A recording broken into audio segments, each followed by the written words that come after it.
Hi everyone, today Kirsty and I are going to have a little bit of a chat about something that is very precious to especially women. I think more so women, although times are changing, maybe men find this as important too, but it's something, part of our body that we often think defines us. Absolutely. It changes with age. Fashion, and we spend a lot of time on it, sometimes too much time, not only on it, but anguishing over it. Absolutely. So, and maybe you've guessed by now, but we're going to talk about hair. And the reason that this subject came up was, for me, I said to Kirsty, we need to have a chat about hair because I'm at that stage now, and we were going to go talk about that and what happens with age, is that, should I colour my hair? So rather than deal with it, I'm ignoring it and hoping that the problem will go away. As this lovely salt and pepper. So see how I've got these lovely tones of hair, and that's okay, but I think it's something a lot of women do anguish over, and I do. Like, if I've just washed it and blow dried it and straightened it and spent time on it, it actually looks all right. But it's a big decision to decide to go grey.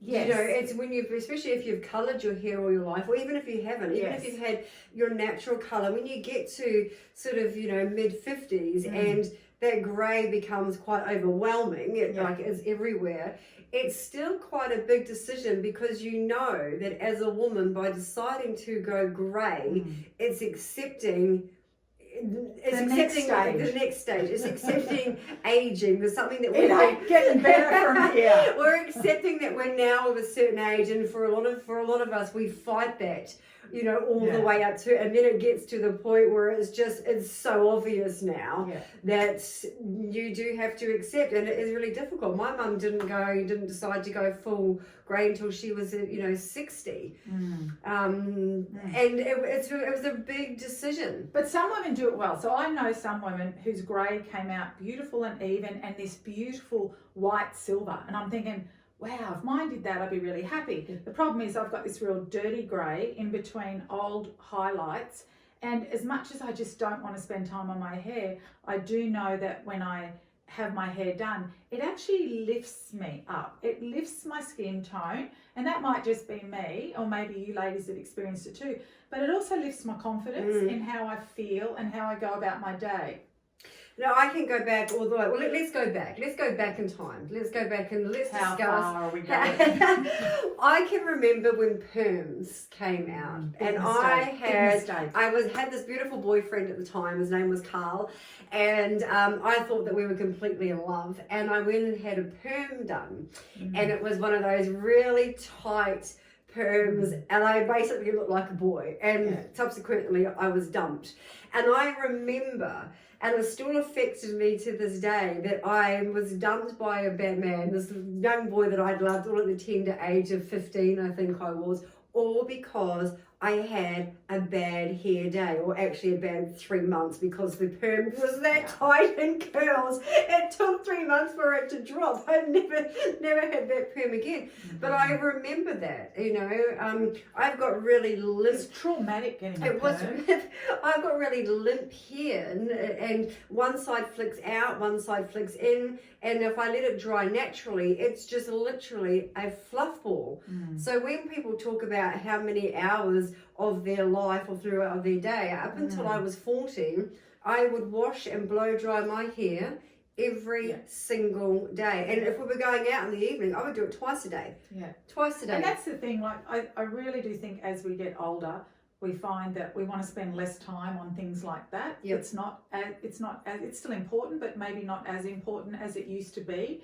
And it goes, well, I am what I am. I was 40 before I even put my hair up in a ponytail.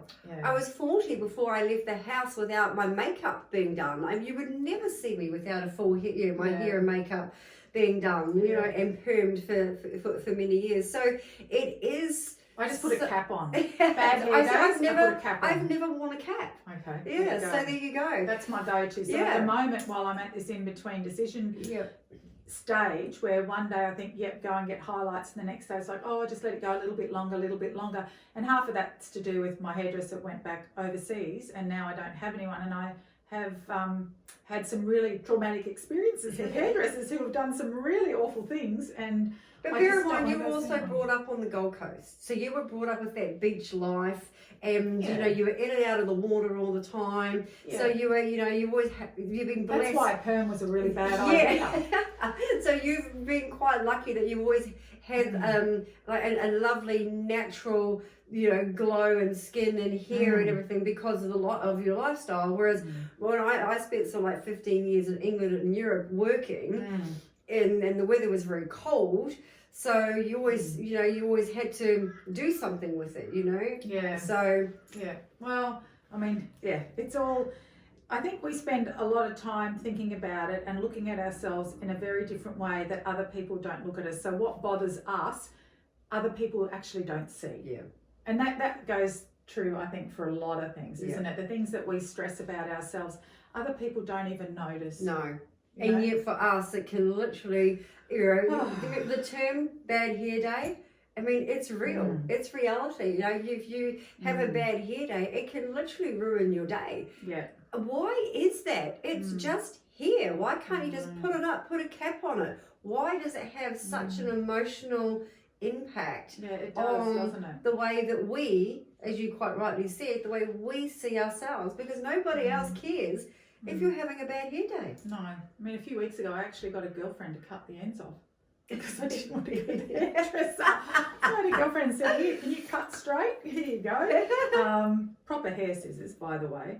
And yeah, some days you think, oh, if I could just get rid of it. But then, of course, you've got the other end of the spectrum, the women who have no choice, who lose their hair because of, say, cancer treatment, for example, and have to deal with losing their hair. So obviously cancer is a major traumatic diagnosis for anybody, but I also think losing your hair for women can also be, you know, and I've obviously had some friends who've gone through cancer treatments and done the wigs once they had their head shaved or their hair dropped out because of the drugs that they were on. And funny enough, the two ladies that I did know, and also my stepmother, who I lost with breast cancer too, they actually hated the wigs because wigs don't allow you to sweat. So, or they don't allow it to breathe, and they were just dripping. And at the end of the day, they said, I'd rather be bald and rip it off. But, you know, many women you see walking around in bandanas or in wigs because for vanity, they obviously don't want to stand out. Well, the bald thing that you mentioned is actually interesting because it's very much, you know, it's a masculine thing. I mean, if I go back to when I was young, guys that were bald, like you didn't really see many bald heads around. They were old. They were old, that's right. The reason they were bald was because they were old, whereas now, you know, men are walking around with shaved heads from the age of 20, it's 30, trendy. like it's trendy. It's never been trendy for women to have a bald hair. I remember Sinead O'Connor, she's probably the only one person. Yeah, and it was huge. Yeah. Everybody remembered her for shaving her head. So it's never been a trend for women to support a bald head. No, and I, you know, admire the women that have to go through that and who deal with it because they don't have a choice. So that's that's a whole nother level of, you know, confidence when it comes to losing your mane, which, you know, for some people it really does define us. Before we go into some things that we can help, like with the greying, I do have a couple of pictures that I think I want to share with the audience. I don't know if anyone wants to see that. Well, okay. Well, we all have them. When I was going through my teenage years, my biggest band was Bon Jovi. So I was a girl Bon Jovi. And here's a picture of me with my cousins. I'll show you here. With my Bon Jovi here. And if you think that was bad, I actually printed another one off this morning. Oopsie. There we go. Supporting the full Bon Jovi look with the cowboy hat and everything. That was one of my phases.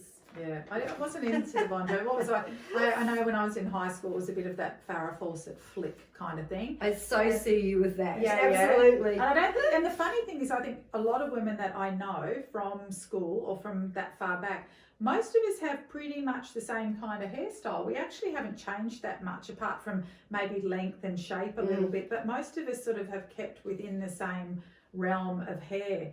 I have. I've had short hair once for about 2 years, like short bob when bobs came back in, you know, the inverted bob. But other than that, I pretty much had the same length hair all my life. I think most of us stay about the same.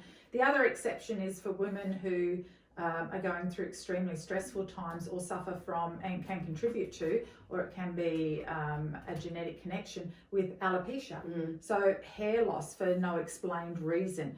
A lot of the times it does come back to a nervous system nutrient deficiency, and it'll be a combination of things, of vitamins and minerals that is happening within your system that will contribute to that hair loss. And women will literally notice, you know, clumps of hair when they brush, that their hairbrush is full every day. Is that technically alopecia, or is it? Well, it can be. It can be. It can be. Like, it can lead to alopecia. You know, obviously hair, even though it may be so important to us from a vanity perspective, but it's also a really good litmus test for our health. So it can really show us what's going on in our body. If your hair is really dull and lifeless and broken, well, you know, it's going to say a lot about the life force that's feeding it. So we do need to have a look. Obviously, gut connection is always going to be part of that treatment protocol going forward. But yeah, if you are losing hair, if you are going through a stressful situation, you know, you are going to experience hair loss. You do need to then have a look and go, okay, it's not just about your hair. Like, you can then go and buy vitamins for your hair, but if you're not addressing your nervous system, you're not addressing your gut, then, you know, it's really not going to work for you. You're just masking, you're not really looking at the issue, the key root cause. That's right. And there are ways that you can find out what's going on in your body, of course, and we have that available to us, fortunately, here for anybody who really wants to find out what's going on in their body. If, you know, they are noticing changes with their hair or even their skin or anything else in their body, but as I said, hair is a really big indicator, then there is a hair analysis test that we can perform for you. And that will give us key indications about what is going on the inside. If it's your vitamins, your minerals, your amino acid, your fatty acids, what's affecting you from the outside. So environmental influences, is it, you know, wires and electronics, is it, you know, the microwave? It can also then come down to things that are happening environmentally within your home, like mold spores and fungus. Really mold's huge at the moment. Well, especially after all the floods and everything we've had down south, and then we've got this incredibly cold snap. Even for Queensland, it's a really cold snap at the moment. Never mind Melbourne and Sydney. So people are living with mold. We're seeing mold in Australia, where we haven't seen mold. I mean, I've never heard of people having mold on the Gold Coast in 15 years, and now it's, you know, people are it's really common. It's very common. I noticed it. I was cleaning out my wardrobe a couple of weeks ago, and I noticed some random items of clothing and belts, things I hadn't worn for a while, so they don't get pulled out and aired all the time. And they had little, you know, white fluffy molds. I had to take everything out, and I just went through everything. It was amazing where I found mold underneath my side table in my bedroom, like on the timber. It was clinging to that because that wasn't probably getting as much sun as normal because of winter. So really important, we make sure that mold is... Mold's toxic. A lot of people don't really understand the toxicity levels in mold. We can talk about mold another day. Well, we can. I mean, actually, I should talk about it another day. I will do another one because my son has a really big mold story. One of my sons in Sydney, and he ended up in hospital 3 times in 1 year until we found out that the cause of the problem, because we didn't know what was going on, it was actually mold was the trigger. And it was behind the curtains, was under the carpet, it was in the walls, everywhere. It was embedded. So mold, look out for it. So that's one of the other things that the key markers we look for. So the hair sample analysis is something that we've been doing here at Nature's Health for about 10 years. And it's been really interesting because of the report that's delivered, and it delivers things that you wouldn't even necessarily have thought of before, especially certainly foods to avoid, which is always interesting. Absolutely. But you're quite right. There's a lot of minerals and vitamins that we as women that we don't think of as your everyday vitamins. We naturally think vitamin A, C, D, vitamin K, but when it starts highlighting things like selenium and iodine, antioxidants and things like that, and this is what is quite unique about the hair sample analysis. it's actually more accurate than you say sometimes in a blood test, because it's coming right from the follicles. Well, because blood tests have quite wide parameters, and all medical people do is look, as long as it's within those parameters, oh, you're normal, there's nothing wrong with you. And as we know, if things are to the low side or if things are to the high side, it will indicate that there is something more going on. So it is really important to find out what it is. Sometimes it's so frustrating because things aren't right, but you don't know what's wrong. And when you can find the missing link, like that missing piece of the puzzle that allows your body systems to function correctly, because we have all these different cycles in our body that need particular vitamins, minerals, amino acids and antioxidants to function. Now, sometimes if just one of those is missing, but on multiple occasions in different equations within those systems in your body, things can go terribly wrong. I always like your analogy of the jigsaw puzzle, because a lot of people always seem to think that it's the missing piece of the jigsaw puzzle and therefore it must be a big piece. But actually it's not. You could be deficient in just one mineral, and it could be that you might need a small amount of like 5 milligrams a day of one particular mineral, and it just balances out everything else.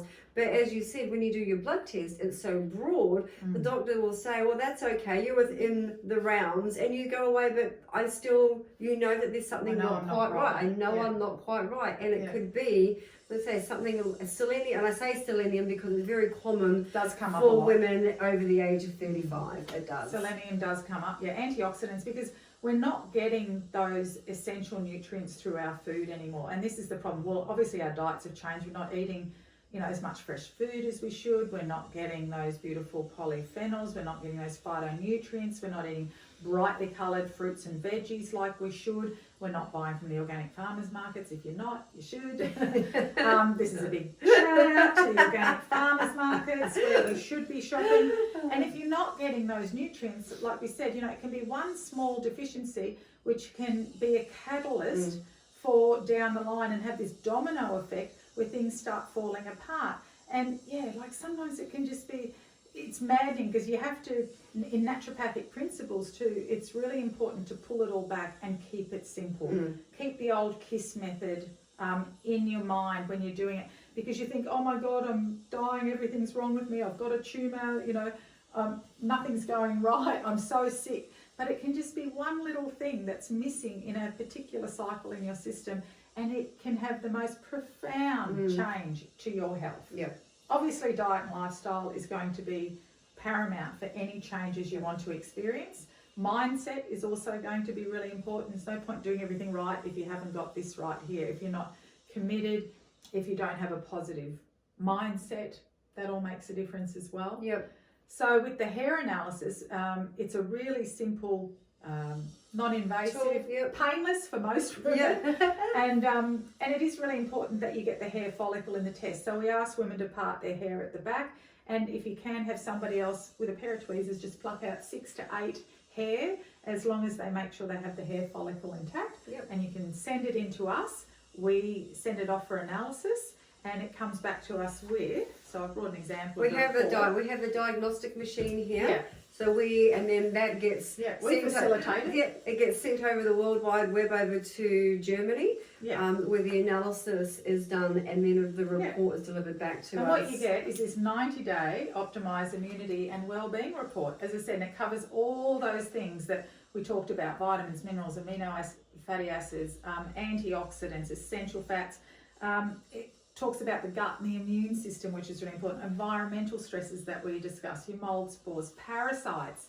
Another big one. Parasites is something, and we all have some level of parasitic activity in our gut, but it's making sure that is balanced. And it's funny because parasites can go so unnoticed, and yet they can do so much damage in the skin. I've just sidetracked just quickly. When I had the clinic, when we were doing colon hydrotherapy, and I had a lady come in to see me, and she'd been sick for such a long time. Now, she'd been to Bali about 8 months beforehand, and she'd got Bali belly. Red flag. So she came back, but she was still really unwell. That she was losing weight. You just said losing hair, like you wouldn't believe. She literally just had a very thin covering of hair. But she was bloating. Her skin was bad. Now she'd been to the doctor 4 times, and not at any one of those times had they done a stool sample. Wow. They had not done a stool sample. So she came to see me. We did the first lot of colonics on her, and I said to her, well, I know what the problem is. And she said, well, I said, you've got parasites, because I could see in her stool literally parasites and worms coming out of her. We did 6 sessions of colonics in 10 days. She came back to me 2 months later, and I swear to you, I did not recognize her. Wow. She had a full head of hair. Yeah. She had lost weight. She wasn't bloating. Her skin was glowing. And yet she had been to a doctor 4 times and said, I've been to Bali, had Bali belly, these are all the issues, and not one stool sample was taken. I think that's something that a lot of people experience, that they're just not getting the answers that they need, that there's no, investigative, further testing with a lot of the medical profession. It's really a shame that, we're not given these options, or people don't know about it. And then they, you introduce them to something like hair testing or colonics. Actually, that's a video I will do another day. Not a live one. We'll talk about it. But to give you an understanding of how important that can be in your health journey. And the one thing that women say all the time when, I present these options to them, or what they can do to take control of their health, is like, why didn't I know that? Yeah. Why don't I know that? Why doesn't anyone tell me that? Why aren't we taught that? Why isn't that information readily available? So all these, treatment options or testing options are available. Unfortunately, you're not going to get them in the medical profession. So lucky for you guys, we have them. So what this does at the end of the day. Show me one of the pages. I'll show one of the pages up to the camera. So for instance, this is my report, like a good page. Yeah. Actually, so my report wasn't too bad. It wasn't too bad. But like with anyone, even as a naturopath, there's always going to be things. It's about tweaking yourself all the time. Okay, so it's about making sure. And it gives you the priorities. So what will we go to? Okay, here. Actually, this is my system support. This is my energetic indicators, and maybe why I was feeling a bit low on energy. And it showed up that my microbial balance needed a bit of support, gut health. So what did I do for that? Took some probiotics, okay, up the ante, and take some really powerful ones, and make sure you get the right ones too. So we can recommend the right ones for you. Now my sugar metabolism was out as well. So sugar metabolism is where you get your energy spikes. That's your pancreatic enzymes. That's where you'll have like a roller coaster ride of energy. So I might be really energetic one minute, but really low the next. So for me, it was really important that I make sure I have enough protein and fats to give my body energy, not sugar. The one thing I need to stay away from is too many sugars. And I do notice in myself, I can't tolerate really sweet things or sugars, because it will straight away set me off. I will get the shakes, I get blurry vision a little bit. So if I didn't look after my health and I went on a binge of sugars and that was my lifestyle, I'd probably end up diabetic, because that's one of my indicators. So it's one of my little weak points in my system. Fatty acid metabolism, not having enough good essential fatty acids. So eat more avocado, nuts, seeds, fish, that sort of thing. And musculoskeletal. So make sure I look after maybe a couple of extra massages and some magnesium. Magnesium's a really big one too, as a mineral that many people are deficient in. Well, you'll be surprised statistically of how many people in Australia are magnesium deficient, and we've got 1 in 6 Australians now that are suffering from arthritis or osteoarthritis or some kind of joint pain. Generally, magnesium deficiency and arthritis go hand in hand. So if you are listening to this, by the way, and if you are taking turmeric or you have got any any signs rather of arthritis, it would be worthwhile getting a magnesium deficiency check as well. Absolutely, yeah, and inflammation. Yeah, and obviously best thing for that is turmeric. We'll do another video on that. Just wanted to show you quickly, we're talking about selenium, and on my personal one immune system support results, it actually came up twice with selenium. Oh, there you go. So there you go, as we get older. So that was one. And vitamin C. I think in most women, I see vitamin C deficiency, but there was selenium and it's come up twice for me, and vitamin C twice. So vitamin C comes up regularly as we get older, purely because of the aging process. It's just your body stops producing certain amounts of pretty much everything. Collagen being the big one, because that's what we try to hold on to the most. But if we're not producing enough vitamin C in the body, we're not going to produce enough collagen either. So vitamin C is something. Well, we only get vitamin C from outside. We don't actually. It's a one vitamin that our body doesn't make. So all we can do is store vitamin C from the foods that we eat. So that's why it's really important. You have things like oranges, lemons, kiwi fruit. Love kiwi fruit, great vitamin C source. Pineapple, papayas, any of your fruits and vegetables are going to be really nice sources of vitamin C. And making sure that those stores are continually kept up to date, because it is a precursor to producing collagen. So really important, and that's really important for anti-aging, ladies. Going back to the hair question, I did have a question from a lady earlier. She wanted to know if it was myth or fact about copper deficiency or having low copper levels in the body making you go grey earlier. Yeah, there's a few theories about that. There's copper, they talk about testosterone as well for men. So any deficiency, but it also has to be really well balanced. So too much copper is going to be detrimental as well, but not enough copper, because copper also affects our absorption of our nutrients in our gut. So yes, it could very well be a deficiency in copper. But again, it's a fine line. Doesn't mean you go out and find a supplement that's got a massive copper in it. Don't go buy a copper wheel. No, because you need to make sure then too that your vitamin C and things like iron are in balance as well. Because if you throw one out, you without doubt are going to throw out other nutrients. I'm a big advocate for having your iron levels tested regularly, because I know now. Iron's a big one. Yeah, absolutely. I know now if I'm not getting past 3 o'clock in the afternoon, I know that I'm starting to get low in iron. And then I take my iron supplements for 3 or 4 months, and then and then I'm fine. And then it's one of those things when your body's kind of working fine, you forget to take your supplements. Why is it we only take supplements when we think we're getting sick, or we are sick, or pre-season, or change of seasons? So we don't necessarily, remember to take them. And I'm really bad for that, especially for the iron tablets. Yeah, and I think that's a whole nother video too, about listening to your intuition and waking up and finding what is it I need today. Like, you don't necessarily have to stay on everything forever, but it's also about having that sort of, your little medicine kit or your supplement kit ready and going, well, what do I need today? What do I need today? It's like going to the fridge and going, right, what am I going to eat today? And honestly, I do that. I have my supplement cupboards there. All right, so what do I need today? It might be the Meno Health, because that's my iron one. Yes. Or my Meno Rejuve, because it's got my Niagen, and my NAD, because we're aging now, so it's all about age reversal. So that's a big one. And at the moment, because it's cold, I'm taking Viragard, I'm taking vitamin C, and I'm taking turmeric. So, but that's just at the moment. But in the 3-4 weeks ago, I wasn't taking all of that, because we hadn't quite hit the cold weather yet. Yes. So I wasn't focused on building my immune system, and then all of a sudden everybody started getting sick around me, and I was like, right, I need to change these. That's true. Yeah. I love the Meno Rejuve. I do take that every day, because NAD is really important as we age. It's got some beautiful other cofactors in there as well. And Meno Mind, I really love. And the reason I love Meno Mind is because it's got Schisandra in it, and Schisandra works on the liver. So liver being the biggest detoxifying organ in the body. Really important that is running efficiently, and if you've got a good healthy liver and it's processing the hormones, processing waste, you're going to have better mental clarity and better mental function, and the ability to speak the words that you need when you're doing videos like this. So remember things. So as we wrap up, what's the conclusion? What are you doing with your hair? Wow.